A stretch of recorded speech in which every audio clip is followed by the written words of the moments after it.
NC State lost to Syracuse last night. It was a must-win. I'm comfortable saying this.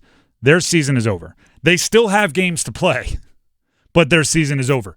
Dare I say, it's like about halfway through the second half yesterday, where, yeah, sure, you had more minutes of game to play, but it was over. That's where their season is. And now, hard questions. And there's no hiding. There's no more, we're just going to focus on the next game. There's no more, we're all about the process. Season's over. Can't dodge the hard questions anymore. And sure, there were hard questions about last night's game. Kevin Keatts has some answers. We'll play one for you. Here's Kevin Keatts, head coach of NC State, about the disappearance of NC State's offense. We could not make a shot, and obviously we got off to a really terrible start because our shots weren't falling. But at the end of the day, the game comes down to toughness. I just thought they were completely tougher than us. When you look at it, you look at Davis, you look at Lampkin, they really just bullied us. The numbers that they have are 15-7 and 14 points and 15 rebounds. We gave up 46 points in the paint. That's not what you want to hear. I get that phrase, they bullied us. After that game with those stakes, I think that if we had a draft, right? We got the combine going on, we'll talk draft. If we had a draft, just a little mock draft, we went back and forth, and the thing we were drafting was, what do you absolutely not want to hear your coach say after this game? I would first overall pick say we got bullied. That would be the number one thing I would want to hear the least going into a must-win game to save whatever semblance of a season we have. If NC State wins that game against Syracuse, I think there's a pretty good shot they make the ACC tournament. Is that what they were going for? No. But is it significantly better than not making the ACC tournament? Yes. And it was that game it was coming down to. There's one way. Actually, I'll give you this. There's two ways you can leave that game with your head held high. One, after a win. Two, bloody, all 5 fouls expired, bruised, exhausted, so tired, so exhausted from the fight that you can't lift your arms. Those are the only two ways you leave that arena. Instead, you were bullied by Syracuse. Syracuse and all 6 wins they had in the ACC going into that game. 74-60. It didn't feel that close. You heard about the terrible start, 13-3. Right out the gates, you're down double figures. That game removes all cover. Right? There's no more trees to hide behind. There's no more bunkers to dig out and foxholes to get in. Can't dodge questions anymore. Questions like this. Why isn't your roster more talented? Even if, and I know there's quite a few Kevin Keatts detractors out there, even if you gave the best coach in college basketball to NC State right now, I don't see that roster as a top 6 roster in the ACC. You're coming off a Final Four. Why is your roster not better? Riddle me that. I don't want coach speak.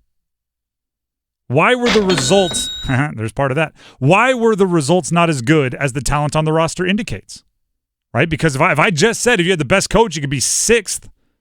If an average coach gets you to 9th, 10th, you're 16th, 17th? Why did the sum of the parts not add up to a better total this year? You can't hide from these questions anymore. Your season is over. And then you can get into the solutions, right? That's identifying problems. Then you get to, how do you avoid a season as bad as this one forever? That's not an exaggeration, by the way. There is no reason for NC State to have as bad of a basketball season as they had this year ever again. Ever. It's not like, oh, we'd like to avoid this as much as possible. It's like it should never happen. Ever, ever, ever.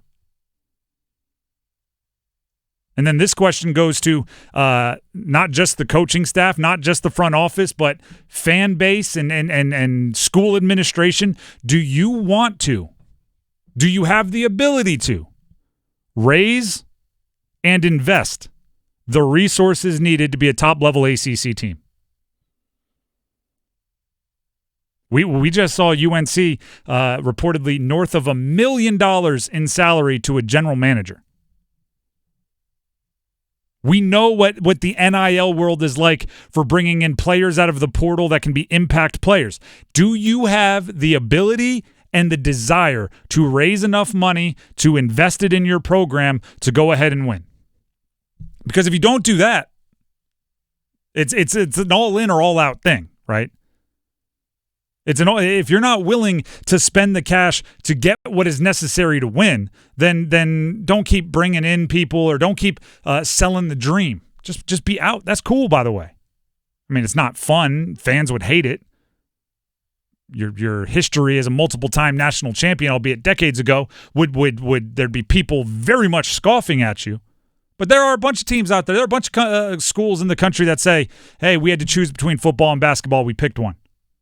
If you want to pick football, fine. If you want to disregard your basketball team, fine. But then you have to check the disdain at the door.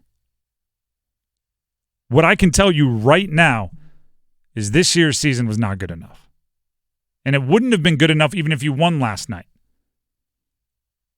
It wouldn't have been good enough even if you won 4 more games in conference. But the fact that all the way down to the end, you're comfortable in a post-game saying you got bullied. When you had one shred of a possibility, right? When you were full Lloyd Christmas and Dumb and Dumber. So you're telling me there's a chance, and you knew the exact path to that chance involved beating Syracuse, and you got bullied. That's unacceptable. That's going to lead to tough questions, and you're going to answer them. Right? It's like you get the lawyer that doesn't let you off. You get the investigative journalist that raises their hand and say, I know what you said was a bunch of words, but I'm going to need an answer. I'm going to press you to it. I'm going to hold you to it. Kevin Keatts, the questions are mostly directed towards you. And I don't know if there are good answers. That's the big problem. But you better come up with some good answers.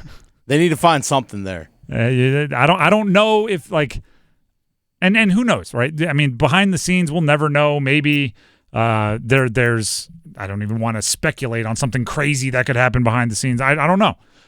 But you better have some great answers for why this season wasn't what it should have been, wasn't half of what it should have been, wasn't a quarter of what it should have been. It's if it happens one time a season this bad, it's too many times. And I know it's happened if you go back in the last 20, 30 years. You've had bottom basement ACC teams sprinkled in there. It should never happen, especially not once you introduce other not great basketball programs as these new ACC teams. Their minimum should be what Wake Forest is this year. Like flirting with NCAA tournament, kind of like that pushing for the 4th, 5th seed in the ACC. That should be their minimum. It should feel like it feels right now when they finish 8th in conference, where it's like, goodness, how bad was that? Not when you're 16th, 17th in conference. That should change things. There you go.